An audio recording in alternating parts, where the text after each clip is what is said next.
France welcome to Delta news. అక్రమంగా ఇసుకను తరలిస్తే కఠిన చర్యలు తీసుకుంటామని కొల్లిపర ఎస్ఐ ఎన్సి ప్రసాద్ అన్నారు. శనివారం రాత్రి అక్రమంగా ఇసుక తరలిస్తున్న 2 ట్రాక్టర్లను అదుపులోకి తీసుకున్నట్లు చెప్పారు. వీటిపై కేసులు నమోదు చేశామన్నారు. కొల్లిపర మండల పరిధిలోని అత్తోటలో శనివారం సాయంత్రం న్యాయ సేవాధికార సంస్థ ఆధ్వర్యంలో న్యాయ విజ్ఞాన సదస్సును నిర్వహించారు. ఈ కార్యక్రమంలో second additional judicial first class magistrate P Rajasekhar ముఖ్య అతిథిగా హాజరై బాల్య వివాహాలపై అవగాహన కల్పించారు.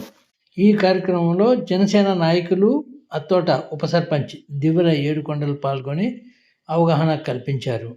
అలాగే కొల్లిపర ఎస్ఐ ఎన్సి ప్రసాద్ పాల్గొన్నారు. మనం ఎలా ఉండాలో, మనం ఎలా చేయాలో, మన చట్టాలు ఏం ఫాలో అవ్వాలి, చట్టాలు ఏం చేస్తాయి అనడానికి మనకు ఒక రాజ్యాంగం ఉంది మన భారతదేశంలో.